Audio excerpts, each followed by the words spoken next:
இப்போ third problem பார்க்க போகிறோம்.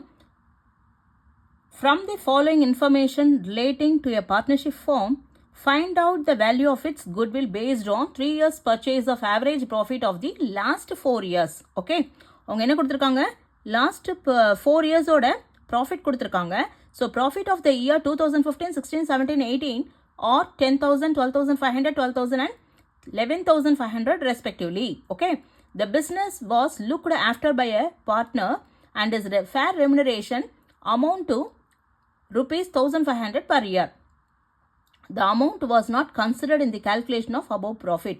அதாவது ரெமுனரேஷன் ஆஃப் பார்ட்னர் இல்லையா, ரெமுனரேஷன் வந்து பார்ட்னருக்கு 11,500 கொடுக்குறாங்க 1 இயர்க்கு. ஸோ அந்த அமௌண்ட் வந்து என்ன பண்ணலையா, கன்சிடர் பண்ணலைன்றாங்க.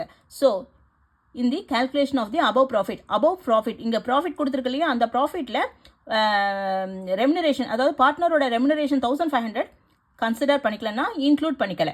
ஓகே, ஸோ இப்போ என்ன பண்ணணும், so you have to find the goodwill.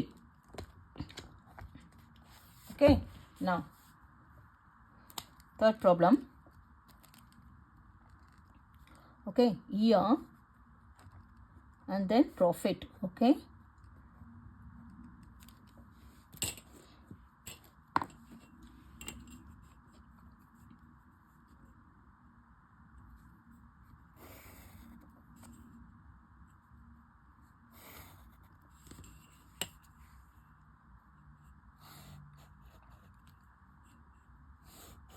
Okay, நான் இயர் என்ன கொடுத்துருக்கு, 2015லேருந்து கொடுத்துருக்கு.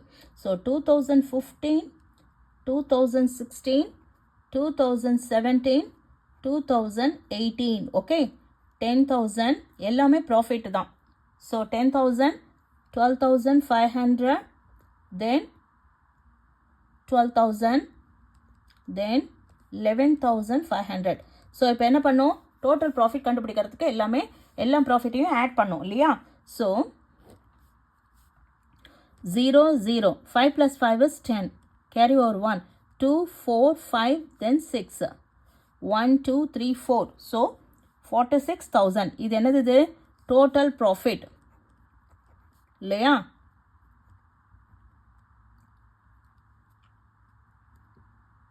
நான் இப்போ இது டோட்டல் ப்ராஃபிட் கண்டுபிடிச்சிட்டோம் இல்லையா, இப்போ ஆவரேஜ் ப்ராஃபிட் கண்டுபிடிக்கணும். ஸோ ஆவரேஜ் ப்ராஃபிட் எப்படி கண்டுபிடிக்கணும், டோட்டல் ப்ராஃபிட் இல்லையா divided by number of years. So total profit எவ்வளோ, 46,000 divided by 1, 2, 3, 4 years. So divide பண்ணால் 4 times 1 is 4, again 4 times 1 is 4 இல்லையா.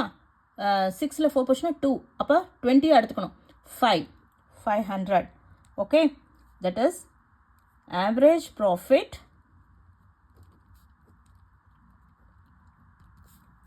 is rupees 11,500. ஓகே, இப்போ அவங்க என்ன சொல்லிருக்காங்க, the business was looked after by a partner. Business யார் இப்போ இது பண்ணிக்கிறாங்க, டேக் கேர் பண்ணிக்கிறாங்க, பார்ட்னர் டேக் கேர் பண்ணிக்கிறாங்க. அவங்களுடைய ரெமுனரேஷன் வந்து 1,500 per year, amount not considered.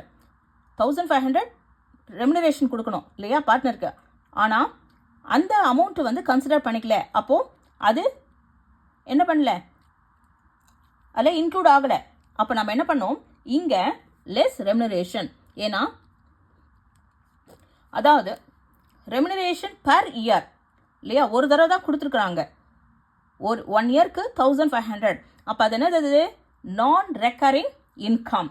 Okay, நான் ரெக்கரிங் இன்கம். எப்பயுமே நான் ரெக்கரிங் இன்கம்மை லெஸ் பண்ணணும். நான் ரெக்கரிங் இன்கம்னா என்னது, நான் ரெக்கரிங் இன்கம்னா 1 டைம் ப்ராஃபிட் அது அவங்களுக்கு. ஓகே, அது வந்து expected occur only once, it is not expected to happen again. அது திரும்பவும் ஏற்படாது. ஸோ 1 டைம் இதுதான் 1 டைம் ப்ராஃபிட் அவங்களுக்கு. ஸோ 1 டைம் ப்ராஃபிட்டுங்கிறதுனால அது நான் ரெக்கரிங். ஸோ நான் ரெக்கரிங்னா எப்பயுமே நம்ம என்ன பண்ணணும், லெஸ் பண்ணணும். ஓகே, நான் ரெக்கரிங் எப்பயுமே லெஸ் பண்ணணும், ஏன்னா அது 1 time profit. So less remuneration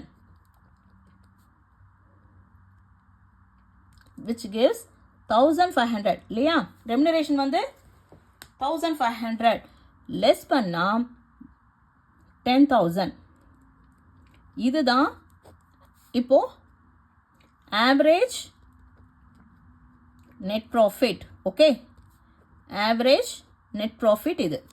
okay, average ப்ராஃபிட்டோட லெஸ் என்னது இது? Non recurring income. Non recurring இன்கம்னா என்னது? One time profit.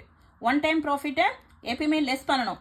That is 1500. 11,500லேருந்து 1500 லெஸ் பண்ணால் which gives 10,000 as a average net profit. Okay, 11,500 இங்க போட்டு. ஓகேவா?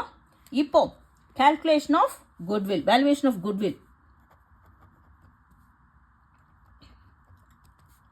Valuation of goodwill, that is equal என்ன formula? Average profit, average net profit. Okay, average net profit into number of years of purchase. Average net profit 10,000. 10,000 into number of years of purchase என்ன சொல்லிருக்கு? 3. That is rupees 30,000. இதுதான் goodwill. Okay, எங்க என்ன சொல்லிருக்கு? Years கொடுத்துருக்குறாங்க, profit கொடுத்துருக்குறாங்க. Okay, அப்போ total profit கண்டுபிடிச்சிக்கிறோம். எல்லா ப்ராஃபிட்டையும் ஆட் பண்ணால் டோட்டல் ப்ராஃபிட் கிடைக்கிறது. ஆவரேஜ் ப்ராஃபிட் என்னது? ஆவரேஜ் ப்ராஃபிட்டோட formula total profit divide by number of years. So 46,000 total profit divide by 4, that which gives 11,500. இப்போ ஆவரேஜ் ப்ராஃபிட்டோட அவங்க ரெமுனரேஷன் கொடுத்துருக்குறாங்க. அதாவது யாரோட ரெமுனரேஷன்? பார்ட்னரோட ரெமுனரேஷன். பார்ட்னரோட ரெமுனரேஷன் என்னது? நான் ரெக்கர் இன்கம். அது வந்து ஒன் டைம் ப்ராஃபிட். அதனால 1500 லெஸ் பண்ணிக்கிறோம். லெஸ் பண்ணால் 10,000 கிடைக்கிறது. அதை ஆவரேஜ் நெட் ப்ராஃபிட்னு போட்டுக்கிறோம். ஓகே, இப்போ வேல்யூவேஷன் ஆஃப் குட்வில் எப்படி கால்குலேட் பண்ணோம்? Average net profit into number of years of purchase. அதாவது average net profit 10,000 into 3, that is 30,000 goodwill. Okay, that's it.